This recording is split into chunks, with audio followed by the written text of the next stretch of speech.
Hello বন্ধুরা, তোমরা কেমন আছো? আমরা আজকে নতুন গল্প নিয়ে চলে এসেছি। নতুন রাতে নতুন গল্প, নতুন রহস্য। গল্পের নাম রহস্য চক্র। লিখেছেন নৃসিংহ কুমার বন্দ্যোপাধ্যায়। আমি এটি রহস্য রোমাঞ্চ কাহিনী সংগ্রহ থেকে নিয়েছি। তোমরা চাইলে বই নিয়েও পড়তে পারো অথবা আমার গল্প শুনতে পারো। এবং আপনার স্ত্রীকে জিজ্ঞাসা করিবেন, গত বুধবার সন্ধ্যার পর বন্ধুর বাড়িতে যাওয়ার অছিলায় বাহির হইয়া তিনি কোথায় গিয়েছিলেন। আমি জানি তিনি একটি সুশ্রী তরুণ যুবকের সহিত সন্ধ্যাবেলাটা তাহার বাড়িতেই কাটিয়াছিলেন। ইতি জৈনিক হিতাঙ্ক্ষী। শেষ করিবার মতো ধৈর্য রহিল না। অতক্ষ ঘৃণায় চন্দ্রনাথ বাবু পত্রখানা দূরে ছুঁড়িয়া ফেলিয়া দিলেন। একবার ইচ্ছা হইয়াছিল ছিঁড়িয়া টুকরো টুকরো করিয়া সেখানে উনানের মধ্যে দিতে, কিন্তু বহু কষ্টে সে ভাব দমন করিয়া বেহারাকে আদেশ দিলেন, মেম সাহেবকে বোলাও। ক্ষণকাল পরে ঘরে প্রবেশ করিল সুন্দরী তরুণী ইলা। স্বামী স্ত্রীর মধ্যে বয়সের পার্থক্যটা হয়তো একটু চোখেই লাগে। তত্রাচ কঞ্চ মিথুনের মতন এই সুখী দম্পতির মনে কোথাও এতটুকু একটুকু ফাঁকের ঘর ছিল না। পত্রখানার দিকে অঙ্গুলি নির্দেশ করিয়া চন্দ্রবাবু ঘৃণাব্যঞ্জক স্বরে কহিলেন, আমাদের সুখে নিরেও আগুন জ্বালাবার চেষ্টা হচ্ছে ইলা। পড়িতে পড়িতে ইলার চোখে দুইটা বিস্ফারিত হইয়া উঠিল। রুদ্রশ্বাসে কহিল, সর্বনাশ! গত বুধবার সন্ধ্যার পর যে রমণীর কাছে গেছিলাম। চন্দ্রনাথ বাবু আদরের সহিত পত্নীর কপালে অঙ্গুলি দিয়া মৃদু আঘাত করিয়া কহিলেন, আমি কি আর চিনি না আমার বড় কুটুম্বিক গো? ধরা পড়ে গেছো এতদিনে, কিন্তু আমাদের এই পরম হিতাকাঙ্ক্ষাটি কে বলে দেখিনি? প্রবল বেগে মাথা নাড়িতে নাড়িতে উত্তেজিত ভাবে ইলা কহিল, জানি না কে, তবে তবে সে যেই হোক, তার মতে সর্বনেশের লোক আর নেই। তোমার আমার কথা বলেই যা বলো, নইলে অন্য লোকের ব্যাপারে হলে এতক্ষণে আগুন জ্বলতো, কি আর বাকি থাকতো? তাহার পর সাহসা প্রসঙ্গ প্রবর্তনে করিয়া কহিল, হ্যাঁ, এইদিকে শুনেছ তোমার চোরটি আবার হাত সাফাই শুরু করেছে। মিসেস চৌধুরীর দামি হীরের হারটাও চুরি গেছে। চন্দ্রনাথ বাবু ভ্রুভঙ্গি করিয়া কহিলেন, তাই নাকি? এই নিয়ে বোধ হয় 1 মাসের মধ্যে বার চারেক হলো। তোমার চোরের ধৈর্য আছে বটে, তবে আমার মনে হয় হিতাকাঙ্ক্ষী বন্ধুটির তুলনায় তিনি অনেক ভদ্র। মানসিককে আর বলে দরকার নেই, এবার শুনলে সে দস্তুর মতন ভয় পাবে। ইলা খোলা জানলা পথে বাহিরে আর্দ্র গাছগুলির পানে তাকাইয়াছিল। সাহসা সে কহিয়ে উঠিল, কিন্তু আমি ভেবে পাই না মানসী বেচারা চন্দ্রাকে এত অপছন্দ করে কেন? চন্দ্রনাথ বাবু মৃদু হাসিয়া কহিলেন, তাতে আশ্চর্য হবার বিশেষ কিছু নেই যে, কোনো বিশেষের করা সমালোচনা করাই তার স্বভাব। যাক, চিঠিটা আমি পুলিশ অফিসে পাঠিয়ে দেব, এ নিয়ে কোনো হইচই করার দরকার নেই।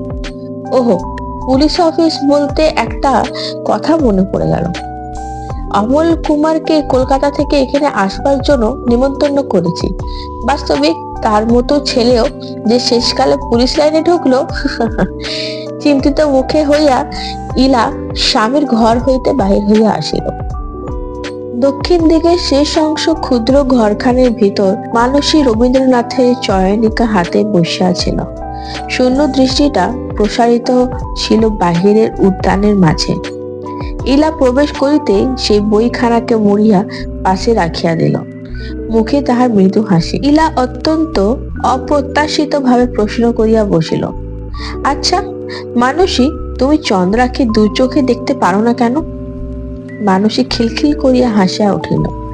রক্তিমাপ কপালে দেখা দিল দুটি টোল। কহিল, আমি চন্দ্রাকে দু চোখে দেখতে পারি না? না, ঠিক তা নয়, তবে তোমার মতো হয়তো তাকে ভালোবাসি না। তার মানে হিন্দু মুসলমানের মতন আমাদের ধাত যেন ঠিক উল্টো। সে কবিতা ভালোবাসে না, আমি বাসি। সে পুরুষের মতন ঘোড়ায় চড়তে, শিকার করতে মজবুত, আমি বড় জোর টেনিসের র্যাকেটটাই ধরতে জানি। সে সুবিশাল ভীম বপু গদাই, যার হাতে শোভা পায়, আমি খিনাক্কি কথায় কথায় যে মুছে যায়। কিন্তু হঠাৎ এই কথা কেন ভাই? ইলা বসিয়া পড়িয়া কহিল, না, আমি ভাবছিল আজ মিসেস চৌধুরীর কাছ থেকে একখানা চিঠি পেয়েছি, তার নামেও তো দেখলাম একখানা চিঠি এসেছে। মানুষে কহিয়া উঠিল, ওহ, এতক্ষণে বুঝলুম কেন হঠাৎ চন্দ্রার নামটা উঠল। সে এখন মিসেস চৌধুরীর বাড়িতে আছে কি না? ইলা ক্ষীণ আপত্তিতে একটা তুলিবার চেষ্টা করিল, কিন্তু মানুষই বাধা দিয়া কহিতে লাগিল, চন্দ্রা মিসেস চৌধুরীদের বাড়িতে আছেন। বসুদের বাড়িতে যখন ছিলেন তখন মিসেস ঘোষের হীরার হার চুরি যায়। দত্তদের বাড়িতে থাকার সময় শৈলের হীরার লকেট উবে যায়। তারপর মানসিক রাগ করছো, কিন্তু কথাটা সত্যি। তাছাড়া এটাও বোধ হয় অস্বীকার করতে পারো না যে।